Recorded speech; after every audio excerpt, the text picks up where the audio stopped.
গাঁথুনীর প্লাস্টারে cement বালির পরিমাণ কিভাবে বের করবেন? তো এখানে একটি ড্রয়িং দেখতে পাচ্ছেন। এটা হচ্ছে 12 ফিট বাই 10 ফুটের একটা বেডরুম। এখানে আছে একটি 3 ফুট বাই 7 ফুটের দরজা, একটি 6 ফুট বাই 4.5 ফুটের জানালা এবং একটি 5 ফুট বাই 4.5 ফিটের জানালা।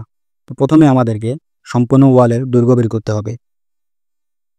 দৈর্ঘ্য L সমান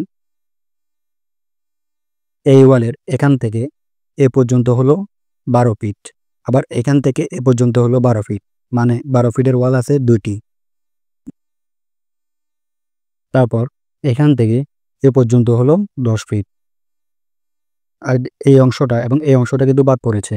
তো ওয়ালটা যদি 5 ইঞ্চি হয় তাহলে এখান থেকে এ পর্যন্ত 5 ইঞ্চি, আবার এখান থেকে এ পর্যন্ত 5 ইঞ্চি, টোটাল 10 ইঞ্চি।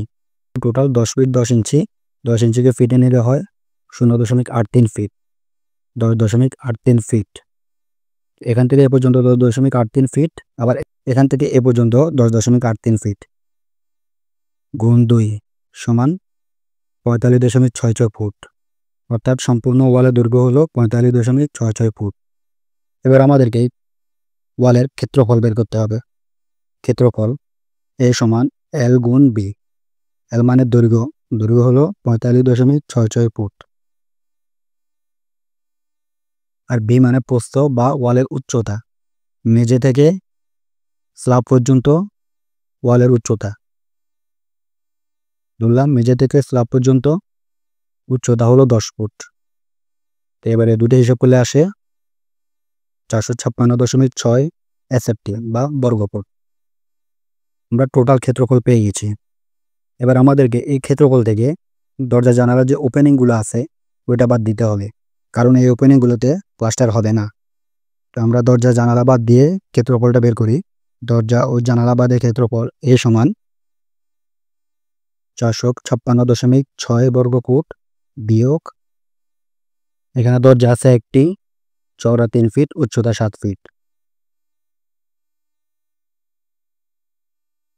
তারপর উইন্ডো 1 আছে একটি, চওড়া 6 ফিট এবং উচ্চতা 4.5 ফিট।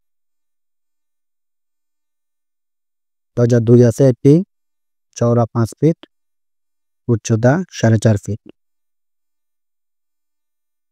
এবার 556.6 থেকে সবগুলো ওপেনিং বাদ দিলে আর থাকে 383.79 SFT বা বর্গফুট। আমরা ক্ষেত্রফল পেয়ে গেছি। এবার আমাদেরকে ওয়ালের প্লাস্টারের আয়তন বের করতে হবে।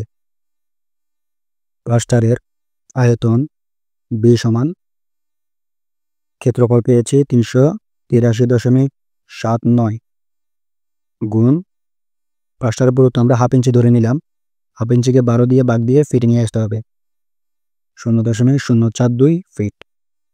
এবারে দুটো গুণ করলে আসে 16.12 CFT বা ঘনফুট।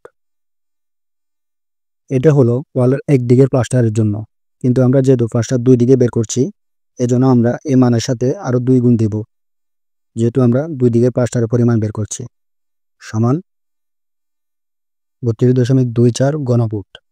এবার এই মানের সাথে আমরা 1.5 গুণ দিলে শুকনো আয়তন চলে আসবে, ড্রাই ভলিউম বা শুকনো আয়তন চলে আসবে, সমান 48.36 CFT বা ঘনফুট। আমরা শুকনো আয়তন পেয়ে গেছি। এবার আমাদেরকে রেশিও বের করতে হবে। রেশিও মানে সিমেন্ট বালির অনুপাত। তো আমরা 1 ব্যাগ সিমেন্ট 3 ব্যাগ বালি ধরে নিলাম, 1:3, আর ওই দুটাকে যোগ করলে হয় 4। আমরা সবগুলো মান পেয়ে গেছি। এবার আমরা সিমেন্টের পরিমাণ বের করতে পারি। সিমেন্ট সমান ড্রাই ভলিউম 48.36 গুণ অনুপাতের 1 বাই অনুপাতের যোগফল গুণ 1.25। 1.25 হলো প্রতি ব্যাগ সিমেন্টের আয়তন, সমান 9.6 ব্যাগ। আমরা রাউন্ড ফিগার করে 10 ব্যাগ ধরে নিলাম। এবার আমরা বালির পরিমাণ বের করব। একইভাবে সেন সমান শুকনো আয়তন গুণ অনুপাতের 3 বাই অনুপাতের যোগফল, সমান 36.22 CFT। আমরা রাউন্ড ফিগার করে 37 CFT ধরে নিলাম।